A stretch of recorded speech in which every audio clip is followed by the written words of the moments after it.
Hi hello traders and investors 1/3/2024 so வெள்ளிக்கிழமைக்கான பங்குச்சந்தை முன்பகுப்பாய்வு என்ன பண்ணியிருக்கு அப்படிங்கிறது ஜஸ்ட் உங்கள்ட்ட ஷேர் பண்ணிக்கிறேன்.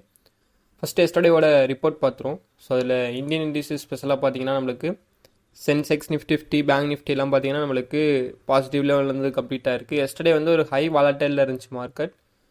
அப் அண்ட் ஹை வந்து நம்மளுக்கு நல்ல ஒரு வாலட்டைலாக இருந்துச்சு. ஸோ மார்க்கெட் ஆப்ஷன் பையருக்கு ஒரு குட் ப்ராஃபிட்டை வந்து எஸ்டர்டே வந்து புக் பண்ணி கொடுத்துருக்கோம். ஒரே டைரெக்ஷனில் இருந்தாலும் இல்லைனாலும் நம்மளுக்கு இந்த மாதிரி வால்டாலிட்டி இருக்கிறப்ப ஸோ நம்ம ஸ்மால் டார்கெட்டை பேஸ் பண்ணி நம்மளோட ட்ரேட் வந்து எக்ஸிக்யூட் பண்ண முடியும். சரிங்களா? ஸோ சென்செக்ஸ் பார்த்தீங்கன்னா 0.27% நம்மளுக்கு பாசிட்டிவாக கம்ப்ளீட் ஆயிருந்துச்சு. நிஃப்டி 0.14% பாசிட்டிவாக கம்ப்ளீட் ஆயிருந்துச்சு. நிஃப்டி பேங்க் பார்த்தீங்கன்னா 0.34% பாசிட்டிவாக வந்து கம்ப்ளீட் ஆயிருச்சு. மார்க்கெட் அப் ட்ரெண்டில் ஏறினால ஸோ விக்ஸோட பர்சன்டேஜ் பார்த்தீங்கன்னா 4.65% வந்து நம்மளுக்கு டிக்ரீஸ் சேஞ்சஸ் வந்து நடந்திருக்கு. சரிங்களா? ஸோ இதான் வந்து எஸ்டர்டே நம்மளுக்கு கிடச்சிருக்கக்கூடிய ரிப்போர்ட். எஸ்டர்டே வந்து ஒரு நியூஸ் வந்து ஒன்று பப்ளிஷ் ஆச்சு. ஸோ இதை பேஸ் பண்ண அளவுக்கு எனக்கு இன்வெஸ்டர்ஸ் வந்து அதாவது ஃபாரின் டைரக்ட் இன்வெஸ்டர்ஸ் அப்படிம்பாங்க, வெளிநாட்டு நேரடி முதலீட்டாளர்கள் அப்படிம்பாங்க. ஸோ இவங்க வந்து எஸ்டர்டே கொடுத்த ரிப்போர்ட்டை பேஸ் பண்ண அளவுக்கு ஒரு $32 பில்லியன் வந்து ஏப்ரல் டு டிசம்பர் மந்த்துக்குள்ளே வந்து டிக்ரீஸ் பண்ணியிருக்கு. அதாவது இன்ஃப்ளோஸ் வந்து டிக்ரீஸ் ஆகிருக்கு. எவ்வளோ பர்சன்டேஜ் அப்படின்னு பார்த்தீங்கன்னா 13% வந்து டிக்ரீஸ் ஆகிருக்கு. ஸோ இது வந்து நம்மளுக்கு எஃப்டிஐயோட இன்ஃப்ளோஸை பேஸ் பண்ணுற அளவுக்கு நம்மளுக்கு ஒன் ஆஃப் த இன்வெஸ்ட்மெண்ட் எல்லாமே டவுன் ஆகிட்டு வந்துகிட்டு இருக்கு. சரிங்களா? ஸோ இது one of the negative. But எஸ்டர்டேவே வந்து ஒரு நெகட்டிவ் மூவ்மெண்ட் வந்து எக்ஸ்பெக்ட் பண்ணேன். அதுக்கு முன்னாடி நம்மளுக்கு என்னென்னா ஃபாரின் இன்வெஸ்டர்ஸ் வந்து ஸோ எஃப்ஐஐ அப்படிம்போம்ல, ஃபாரின் இன்ஸ்டியூஷனல் இன்வெஸ்டர்ஸ், ஸோ அவங்க வந்து ஸ்டாக் மார்க்கெட்டில் வந்து ஒரு நல்ல ஒரு பையிங் ப்ரெஷர் வந்து எஸ்டர்டே வந்து பூம் பண்ணியிருக்காங்க. சரிங்களா? ஸோ நெக்ஸ்ட்டு எஸ்டர்டேஸில் இம்பார்ட்டண்டான ஈவெண்ட்ஸ்லாம் நான் வந்து உங்களுக்கு சொல்லியிருந்தோம். ஸோ அதை பேஸ் பண்ணுற அளவுக்கு நம்மளுக்கு பார்த்தீங்கன்னா ஃப்ரான்ஸோட இன்ஃப்ளேஷன் ரேட் வந்து நம்மளுக்கு ஸ்டேபிளாக தான் இருக்குது. 3.1% வந்து ப்ரீவியஸாக இருந்தது, இப்போ 2.9%. ஸ்பெஷலாக நான் அந்த இந்தியாவோட ஜிடிபி க்ரோத் ரேட்டுக்கு நான் அப்புறம் வரேன். ஸோ மற்ற எல்லா ஓவரால் டேட்டாஸை பேஸ் பண்ணுற அளவுக்கு வேர்ல்டு லெவலில் வந்து நம்மளுக்கு ஸ்டேபிளாக தான் இருக்குது. சரிங்களா? ஸோ இதில் வந்து நம்மளுக்கு எந்த விதமான ப்ராப்ளமும் கிடையாது. So economy full and full அப்படியே நம்மளுக்கு ஸ்டேபிளாக வந்து உட்காந்துருக்கு. ஓகே, நெக்ஸ்ட் என்னென்னா இந்தியாஸோட கோர் செக்டாரோட க்ரோத் வந்து நம்மளுக்கு வந்து 15 மந்த்தோட லோ வந்து ஹிட் பண்ணியிருக்கு. அதாவது 3.6% வந்து ஜனவரியில் வந்து நம்மளுக்கு வந்திருக்கு. சரிங்களா? கோர் செக்டார்னா என்னென்ன சொல்லுவாங்கன்னு பார்த்தீங்கன்னா so coal, crude oil, steel, cement, electricity, fertilisers, so refinery products, natural gas, so இதெல்லாமே பார்த்தா கோர் செக்டார் அப்படிம்பாங்க. இதோட மொத்த உற்பத்தி வந்து நம்மளுக்கு டிக்ரீஸ் ஆகிருக்கு. சரிங்களா? ஸோ அதாவது 3.6% வந்து நம்மளுக்கு ஜனவரி மந்த் வந்து டிக்ரீஸ் ஆகிருக்கு. 15 மந்த்தோட லோவை வந்து நம்மளுக்கு ஹிட் பண்ணியிருக்கு. ஓகே, ஸோ நெக்ஸ்ட்டு பார்த்தீங்கன்னா இந்தியாஸோட ஃபிசிக்கல் டெஃபிசிட் அப்படிம்பாங்க. அதாவது கவர்மெண்ட்டுக்கு வந்து நிதி பற்றாக்குறை எவ்வளோ இருக்குது அப்படின்னு பார்த்தீங்கன்னா 1.220 lakh crore வந்து நம்மளுக்கு இருக்குது. அதாவது 1,20,000 கோடி வந்து நம்மளுக்கு ஃபிசிக்கல் டெஃபிசிட் வந்து இருக்குது. ஸோ எவ்வளோ பர்சன்டேஜ் வந்து நம்மளுக்கு ஃபஸ்ட் மந்தில் வந்து இப்போ 2023 பேஸ் பண்ண அளவுக்கு 39% வந்து நம்மளுக்கு வந்திருக்கு. சரிங்களா? அதாவது இந்தியாஸோட ஏப்ரல் ஜான்வரி ஃபிசிக்கல் டெஃபிசிட்டை பேஸ் பண்ண அளவுக்கு ஏப்ரல் டு ஜான்வரி மந்த் வரையுமே நம்மளுக்கு 11.3 lakh crore. ஓவராலாக நம்மளுக்கு 64% வந்து நெக்ஸ்ட் ஃபினான்ஷியல் இயரில் வந்து டார்கெட் வந்து வச்சுருக்காங்க டிக்ரீஸ் பண்ணுறதுக்கான. சரிங்களா? ஸோ இதான் வந்து இந்தியாவோட ஃபிசிக்கல் டெஃபிசிட்டை பேஸ் பண்ணுற அளவுக்கு நம்மளுக்கு நடந்திருக்கக்கூடிய டேட்டாஸ், கிடச்சிருக்கக்கூடிய டேட்டாஸ். ஸோ நெக்ஸ்ட்டு ரொம்ப இம்பார்ட்டண்டான டாபிக் வந்து நம்மளோட வேர்ல்டு லெவல்லையும் பேசிகிட்டு இருக்காங்க. ஸோ இந்தியா லெவல்லையும் வந்து இன்வெஸ்டர்ஸ்லாம் எல்லாமே கன்சிடர் பண்ணிகிட்டு இருக்காங்க. ஸோ அப்படி என்ன டாபிக் அப்படின்னு பார்த்தீங்கன்னா இந்தியாவோட ஜிடிபி க்ரோத். ஸோ ரொம்ப முக்கியமானது. சரிங்களா? கிராஸ் டொமஸ்டிக் ப்ராடக்ட் அப்படிம்போம், மொத்த உள்நாட்டு உற்பத்தி அப்படிம்போம். ஸோ இதோட டேட்டாவை பேஸ் பண்ணுற அளவுக்கு நம்மளுக்கு ஆக்சுவலாக என்ன தான் நடந்துகிட்டு இருக்குது. ஸோ ஒன் ஆஃப் த ஒரு பாசிட்டிவாக நம்மளுக்கு வந்து கொடுத்துருக்கு, பட் வெரி பாசிட்டிவாக வந்து நம்மளுக்கு கொடுத்துருக்கு. சரிங்களா? அதாவது ரோபஸ்ட் எக்கானமி அப்படிம்பாங்க, எக்கானமிக் க்ரோத் அப்படிம்பாங்க. வலுவான ஒரு பொருளாதார வளர்ச்சி வந்து நம்மளுக்கு ஜிடிபி க்ரோத் ரேட் வந்து கொடுத்துருக்கு. எவ்வளோ பெர்சன்டேஜ் வந்து நம்மளுக்கு கொடுத்துருக்கு பார்த்தீங்கன்னா 8.4% வந்து நம்மளுக்கு Q3 வந்து பப்ளிஷ் பண்ணியிருக்கு. சரிங்களா? ஃபினான்ஷியல் 24 க்ரோத் பேஜ் வந்து டார்கெட் வந்து ஃபிக்ஸ் பண்ணது என்னன்னா 7.6% தான் ஓவரால் ஃபினான்ஷியல் இயருக்கு. ஸோ நம்மளுக்கு இப்போயே பார்த்தீங்கன்னா 8.4% வந்து நம்மளுக்கு கொடுத்துட்டு வந்துட்டுருக்கு. ஸோ இது வந்து நேஷ்னல் ஸ்டாட்டிஸ்டிக்கல் ஆஃபீஸ், ஸோ அவங்க வந்து கொடுக்கக்கூடிய ஒரு டேட்டா. ஸோ அப்போ இது வந்து பொய்யாகிறதுக்கான ஒரு பாசிபிலிட்டிஸே கிடையாது. சரிங்களா? ஸோ Q1 பார்த்தீங்கன்னா 8.5 எக்ஸ்பெக்ட் பண்ணது. ஸோ அதாவது ஃபினான்ஷியல் இயரில் ஸோ நம்மளுக்கு 8.2%. சரிங்களா? ஸோ இப்போ நம்மளுக்கு பார்த்தீங்கன்னா 8.4% வந்து கிடச்சிருக்கு. ஓகே, ஸோ எக்ஸ்பெக்டேஷனை விட அதிகமாக வந்து நம்மளுக்கு ஜிடிபி க்ரோத் ரேட் வந்து மந்த் ஆன் மந்த்தை பேஸ் பண்ணுற அளவுக்கும் இயர் ஆன் இயரை பேஸ் பண்ணுற அளவுக்கும் நம்மளுக்கு இன்க்ரீஸ் ஆகிட்டே இருக்குது. பட் என்னோட சஜஷன் என்ன, இதில் என்ன நடந்துகிட்டு இருக்கு ஆக்சுவலாக அப்படின்னு பார்த்தீங்கன்னா, எனக்கு என்னமோ பாலிட்டிக்ஸ் வந்து இன்வால்வ் ஆகிற மாதிரியே தெரியுது. என்ன ரீசன் அப்படிங்கிறத நான் சொல்கிறேன். எலெக்ஷன் வரனால ஸோ டேட்டாஸ் எல்லாமே நம்மளுக்கு எல்லாமே பாசிட்டிவாக தான் கொடுத்துட்ருக்காங்க. நெகட்டிவ் டேட்டாஸ் எதுவுமே நம்மளுக்கு கிடைக்கிறது இல்லை. ஸோ பாலிட்டிக்ஸ் கண்டிப்பாக இருக்கலாம். ஆனால் பட் Q3 ஜிடிபி பேஸ் பண்ண அளவுக்கு இந்த நாகேஸ்வரன், அதாவது சிஏ நாகேஸ்வரன் என்ன சொல்கிறாரு அப்படின்னு பார்த்தீங்கன்னா, இதோட பொட்டன்ஷியல் க்ரோத்தே வந்து 7% தான் இருக்கணும். இஃப் நாட் மோர், எவ்வளோ வேணால் இருக்கலாம், பட் 7% தான் வந்து இருக்கணும். ஒரு எக்கனாமிக்கலோட ஒரு வியூ இருக்கும்ல, ஒரு எக்கனாமிக்ஸோட வியூ இருக்கும், அதை பேஸ் பண்ணுற அளவுக்கு 7% தான் இருக்கணும். 8.4%ங்கிறது கொஞ்சம் ஹையஸ்ட் தான், பட் நல்ல ஒரு க்ரோத் அப்படின்னு வந்து அவர் வந்து நம்மளுக்கு வந்து மென்ஷன் பண்ணியிருக்காரு. சரிங்களா? ஸோ இதுதான் நம்மளுக்கு கிடச்சிருக்கக்கூடிய ஜிடிபி க்ரோத் ரேட்டை பேஸ் பண்ணுற அளவுக்கு நம்மளுக்கு ஒன் ஆஃப் த பாசிட்டிவ் வைபாக வந்து நம்மளுக்கு கிடச்சிருக்கு. சரிங்களா? ஓகே, ஸோ நெக்ஸ்ட்டு ஒரு இம்பார்ட்டண்டான நியூஸை பேஸ் பண்ண அளவுக்கு கவர்மெண்ட் வந்து பார்த்திங்கன்னா இந்த வீட்டுக்கான ப்ரொக்யூர்மெண்ட் வந்து செட் பண்ணியிருக்காங்க.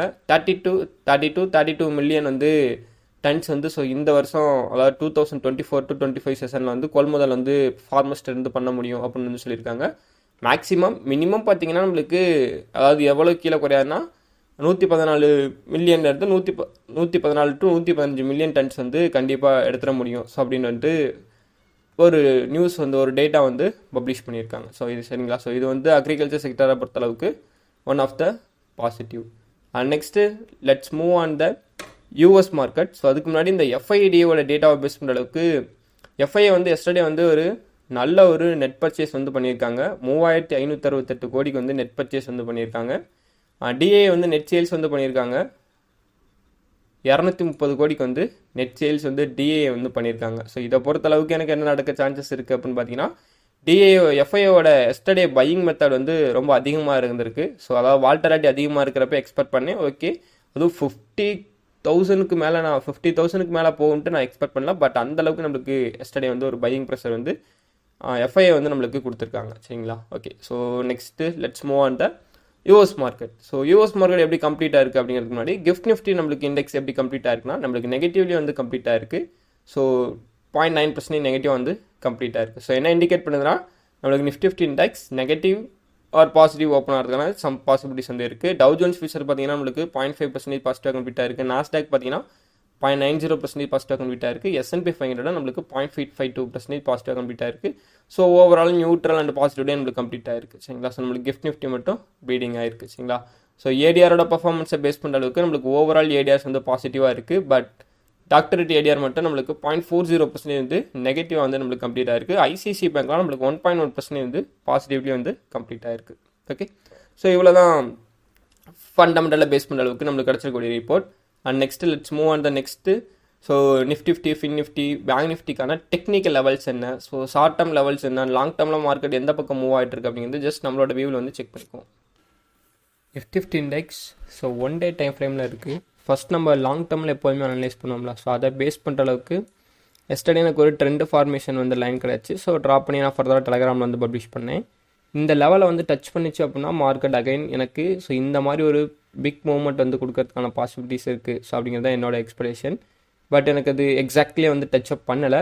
ஒன்ஸ் அது சப்போர்ட் எடுக்கணும் அப்படின்னா நான் இந்த லெவல் வந்து கொடுத்துருந்தேன். 21,769 to அந்த 85 அந்த லெவல் வந்து கொடுத்துருந்தோம். பட் நம்மளுக்கு அதுவும் வந்து நடக்கலை. ஸோ மார்க்கெட் நம்மளோட சப்போர்ட் ஜோனை வந்து உடச்சிக்கிட்டு ரெடியாக வந்து நிற்கிது. சரிங்களா? ஓகே, ஸோ இனிமேல் என்ன எக்ஸ்பெக்ட் பண்ணலாம் மார்க்கெட்டில் அப்படிங்கிற டவுட் தான் வந்து உங்களுக்கு இருக்கும். ஸோ இன்றைக்கான வியூ என்ன அப்படின்னு பார்த்தீங்கன்னா, ஒன்று என்னோட ஸ்ட்ராங் லெவலை வந்து டச் பண்ணணும். இங்கே இருக்க மார்க்கெட் இங்கே வந்து டச் பண்ணணும். அப்போ ஜிடிபி டேட்டாலாம் வந்திருக்கு, எக்கனாமிக் ஸ்டேபிளாக இருக்குது. ஓகே, ஸோ அதை பேஸ் பண்ணி சம் பையிங் நடக்குது அப்படிங்கிறப்ப so market next new all time high create பண்ணுறதுக்கான சான்சஸ் இருக்குது. ஸோ திஸ் லெவல் வெரி இம்பார்ட்டண்டான லெவல். So 22,000 exactly. சரிங்களா? ஸோ 22,200 இல்லை 22,200 is a very important level of resistance. Once அதை பிரேக் பண்ணுச்சுன்னா மார்க்கெட் வந்து new all time high create பண்ணுறதுக்கான possibilities வந்து இருக்குது. நிஃப்டி இண்டெக்ஸை பொறுத்தளவுக்கு ஷார்ட் டேர்ம் லெவல்ஸில் வந்து நம்மளுக்கு எஸ்டர்டே வந்து பயங்கரமான ஒரு எஃபெக்ட் வந்து கொடுத்துச்சு. ஸோ நீங்கள் நம்மளோட லெவல்ஸை ஃபாலோ பண்ணியிருந்தீங்கன்னா தெரியும். எக்ஸாக்ட்லி எஸ்டர்டே இங்கே வந்து நம்ம சப்போர்ட் எடுக்கும் அப்படின்னோம். ஸோ அதே மாதிரி மார்க்கெட் வந்து சப்போர்ட் அடிச்சு சரிங்களா. ஸோ இன்றைக்கி என்னோட ப்ரொடிக்ஷன் என்னவா இருக்குது அப்படின்னு பார்த்தீங்கன்னா, ஸோ மார்க்கெட் ஒரு அப் ட்ரெண்ட் வியூவில் போகுது அப்படின்னா, ஸோ ஒன்று இந்த 2 பிளேஸ்க்குள்ளே செல்லிங் ஆகணும் சரிங்களா. இதுதான் என்னோட ஒரு வியூ. 22,084 to 152க்குள்ளே ஒரு செல்லிங் ப்ரெஷர் நடந்து மறுபடியும் மார்க்கெட் வந்து கீழே விழுகணும். ஓகே, இதை எனக்கு பிரேக் ஆகுது அப்படின்னா நெக்ஸ்ட்டு இந்த லெவலை வந்து ஹிட் பண்ணணும் மார்க்கெட். ஒன்ஸ் அதை பிரேக் ஆச்சுன்னா ஸோ எனக்கு again new all time high create பண்ணுறதுக்கான சான்சஸ் இருக்குது. ஒரு அல்டிமேட் பையிங் ப்ரெஷர் இருந்துச்சுன்னா 22,328 வரையும் மார்க்கெட் வந்து போயிடணும் சரிங்களா. ஒன்ஸ் அங்கே எனக்கு பிரேக் ஆகுது, ஃபர்தராக வந்து இதில் சப்போர்ட் எடுக்கல அப்படின்னா நெக்ஸ்ட்டு கீழே விழுகுது அப்படின்னா ஒன்ஸ் இங்கே சப்போர்ட் எடுக்க பார்க்கும். ஸோ சப்போர்ட் எடுக்காமல் ஒரு ரீட்ரஸ் கன்ஃபர்மேஷன் கொடுத்து அகெயின் மார்க்கெட் வந்து லோவை பிரேக் பண்ணுறதுக்கான பாசிபிலிட்டிஸ் வந்து இருக்கும். அது ஹியூஜ் செல்லிங் நடந்தால் ஸோ நம்மளுக்கு பாசிட்டிவான நியூஸ், பாசிட்டிவ் வைப் இருக்கிறதுக்கான பாசிபிலிட்டிஸ் இருக்குது. ஸோ இந்த 2 பிளேஸ்க்குள்ளே செல்லிங் ஆகலை அப்படின்னா ஒரு நல்ல ஒரு குட் மூவ்மெண்ட் வந்து எக்ஸ்பெக்ட் பண்ணலாம். ஸோ அண்டு பேங்க் நிஃப்டி இண்டெக்ஸை பொறுத்தளவுக்கு எஸ்டர்டே வந்து மந்த்லி எக்ஸ்பைரி வேறு. ஸோ நல்ல ஒரு குட் சப்போர்ட் வந்து நம்மளுக்கு லாங் டேர்மில் வந்து டச்சப் வந்து கொடுத்துருக்கு. ஸோ நான் ஆல்ரெடி சொன்ன மாதிரி தான் எஸ்டர்டேவே நம்ம சொன்னோம், மார்க்கெட் வந்து ஒரு குட் சப்போர்ட் வந்து நம்மளுக்கு கொடுத்தா நல்லாயிருக்கும், இங்கேருந்து ஒரு அப் ட்ரெண்ட் வியூ எக்ஸ்பெக்ட் பண்ணலாம் அப்படின்னு. பட் சப்போர்ட் எனக்கு எக்ஸாக்ட் ரீட்ரஸ் கொடுத்துருச்சு. ஸோ ஒன்ஸ் எனக்கு இந்த இதை தாண்டிச்சு அப்படின்னா 46,700 பிரேக் ஆச்சுன்னா நெக்ஸ்ட்டு மார்க்கெட் வந்து நியூ ஆல் டைம் ஐயை போயிட்டு ஹிட் பண்ணுறதுக்கான சான்சஸ் இருக்கும். இந்த ஜோனே வந்து ரீச் பண்ணுறதுக்கான பாசிபிலிட்டிஸ் வந்து நம்மளுக்கு லாங் டேர்ம் லெவல்ஸில் வந்து இருக்குது. ஷார்ட் டேர்ம் லெவல்ஸை பொறுத்தளவுக்கு ஆல்ரெடி நம்ம எக்ஸ்பெக்ட் பண்ண மாதிரி தான். ஸோ மார்க்கெட் நல்ல ஒரு குட்டாக தான் மூவ் ஆகிட்டுருக்கு.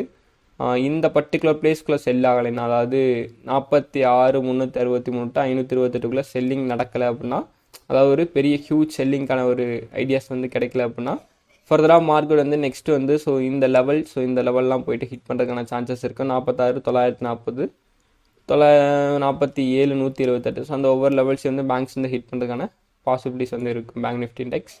ஸோ அந்த ஃபின் நிஃப்டி இண்டெக்ஸை பேஸ் பண்ணுற அளவுக்கு பேங்க் நிஃப்டி இண்டெக்ஸ் என்ன கன்ஃபர்மேஷன் பண்ணியிருக்கோ ஃபின் நிஃப்டி இண்டெக்ஸ் எனக்கு எக்ஸாக்ட்லி வந்து சப்போர்ட் வந்து ரீச் பண்ணியிருக்கு. ஸோ எனக்கு என்னோடய லெவல்ஸில் வந்து ரொம்ப அக்யூரஸியாக இருக்கப்போ தான் நான் ட்ரேட் பண்ணுறதுக்கு எனக்கு வந்து ரொம்ப சாட்டிஸ்ஃபைடாக இருக்குது. ஸோ டச்சப் வந்து கொடுத்துருக்கு. ஒன்ஸ் இன்னைக்கு எஸ்டர்டேவோட ஹையை பிரேக் ஆகுது அப்படிங்கிறப்ப மார்க்கெட் நெக்ஸ்ட்டு வந்து எனக்கு 20,633 பிரேக் ஆச்சு அப்படின்னா நெக்ஸ்ட்டு நான் மார்க்கெட் எக்ஸ்பெக்ட் பண்ணக்கூடிய லெவல் என்னென்னா, அதாவது 625 to 30, அதாவது 600 to 50க்குள்ளே எனக்கு ஒரு கன்ஃபர்மேஷன் கிடச்சி பிரேக் ஆகுது அப்படிங்கிறப்ப ஸோ 21,018 வரையும் நான் நெக்ஸ்ட் வந்து மார்க்கெட் வந்து என்னோடய டார்கெட் வந்து நான் எக்ஸ்பெக்ட் வந்து பண்ணுறேன் சரிங்களா. ஸோ ஷார்ட் டேர்ம் லெவல்ஸை பொறுத்தளவுக்கு ஃபின் நிஃப்டி நம்ம ப்ரீவியஸாக சொன்ன மாதிரி நல்ல ஒரு கன்ஃபர்மேஷனில் வந்து மூவ் ஆகிட்டுருக்கு. ஒரு குட் கன்ஃபர்மேஷனில் மார்க்கெட் வந்து மூவ் ஆகிட்டுருக்கு. ஸோ அங்கே சொன்ன மாதிரி தான் ஒன்ஸ் நம்மளுக்கு இந்த 2 லெவல்ஸ்க்குள்ளே ஒரு செல்லிங் நடக்கலை, அதாவது 20,521 to 550க்குள்ளே செல்லிங் நடக்கலை அப்படிங்கிறப்ப 20,626 நெக்ஸ்ட் நம்மளோட ரெசிஸ்டன்ஸாக நம்ம வந்து ஃபிக்ஸ் பண்ணியிருக்கோம். ஒன்ஸ் அதை பிரேக் பண்ணிச்சுன்னா மார்க்கெட் இந்த லெவல், அதாவது 20,770 போய்ட்டு ரீச் பண்ணுறதுக்கான பாசிபிலிட்டிஸ் வந்து இருக்கும் சரிங்களா. ஸோ இவ்வளோ தான் நம்மளோட டெக்னிக்கல் வியூவை பேஸ் பண்ணுற அளவுக்கு நம்மளுக்கு கிடச்சிருக்கக்கூடிய இன்ஃபர்மேஷன். ஸோ நெக்ஸ்ட் பார்த்தீங்கன்னா, so I am not a SEBI registered advisor, this video full and fully education purpose only சரிங்களா. ஸோ நான் ஸ்டாக் மார்க்கெட் பற்றி லேர்ன் பண்ணுறேன், ஜஸ்ட் நான் அதை உங்கள்கிட்ட ஷேர் பண்ணிக்கிறேன். ஓகே, ஸோ அதே மாதிரி இந்த வீடியோ வந்து மற்ற ஃப்ரெண்ட்ஸ்களுக்கு வந்து ஷேர் பண்ணி விடுங்க. நிறையா பேர் வந்து ஸ்டாக் மார்க்கெட்டை வந்து ஒரு கேம்பிளிங் அப்படின்னு நினச்சிட்டு இருக்காங்க. பட் இதோட பேசிக்காக என்னோட சஜஷன் என்னென்னு பார்த்தீங்கன்னா, ஸோ வியூவை அண்டர்ஸ்டாண்ட் பண்ணிக்கிட்டு நாட்டில் என்ன நடக்குது அப்படிங்கிறது தெரிஞ்சுக்கிட்டு, எக்கனாமிக்கல் ஓரியன்டாக என்ன நடக்குது தெரிஞ்சுக்கிட்டு, ஸோ நல்ல ஒரு பெஸ்ட்டு இன்வெஸ்ட்மெண்ட் பண்ணுறது, நல்ல ஒரு பெஸ்ட்டு ட்ரேடிங் மெத்தடாலஜி உருவாக்கி வச்சுக்கிட்டிங்கன்னா ஸோ நீங்கள் வந்து பெஸ்ட்டு ட்ரேடர் ஆர் இன்வெஸ்டர்ஸாக வந்து மாற முடியும். ஓகே, தேங்க்ஸ் ஃபார் வாட்சிங், தேங்க்யூ.